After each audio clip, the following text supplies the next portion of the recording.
రాష్ట్రాన్ని వైసీపీ నేతలు దోచుకుంటున్నారని దోపిడీ టీడీపీ నేతలు ఆరోపిస్తున్నారు. రాష్ట్రాన్ని డ్రగ్ మాఫియాకు కేంద్ర బిందువుగా మార్చారని చిత్తూరు మాజీ ఎమ్మెల్సీ దొరబాబు సిఆర్ రాజన్ అన్నారు. ఉచిత పథకాల పేరుతో ప్రజలను మోసం చేస్తూ రాష్ట్రాన్ని సర్వనాశనం చేశారని దుయ్యబట్టారు. వైసీపీ నేతలు భూదాహంతో ముగ్గురు ఆత్మహత్యలకు పాల్పడ్డారని ఆవేదన వ్యక్తం చేశారు. ఇసుక శాండ్ అయిపోయింది, ల్యాండ్ మైను వైను అన్నీ అయిపోయింది.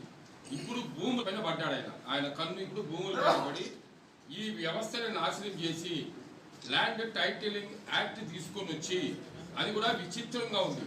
అంటే ఎవరు కూడా కోర్టుకు పోయే పని లేదు, దాంట్లో కోర్టుకు పోయే పని లేకుండా వాళ్ళ ఆఫీసర్ పెడతారంట. అంటే ఏ గవర్నమెంట్ ఉంటే వాళ్ళ ఆఫీసర్ ఉంటారు, వాళ్ళు అపాయింట్ చేస్తే వాళ్ళు ఇచ్చిన డెసిషనే ఫైనల్.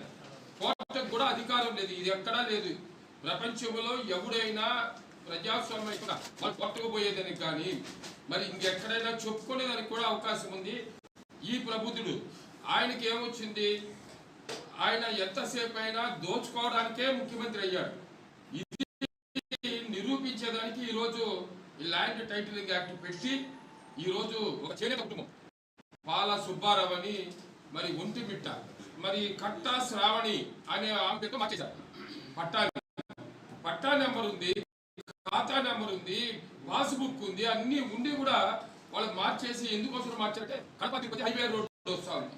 హైవే రోడ్డుకు పక్క రోడ్డులోకి ఆ ల్యాండ్ వస్తుంది. 3 ఎకరాల 10 సెంట్లు కోట్లు విలువ వచ్చింది.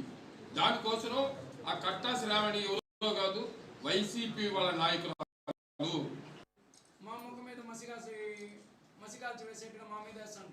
మీరు చెప్పండి, దీన్ని ప్రజలందరూ కూడా గమనించాలా. మీడియా పవర్ఫుల్ అయింది, సోషల్ మీడియా ఇంకా పవర్ఫుల్.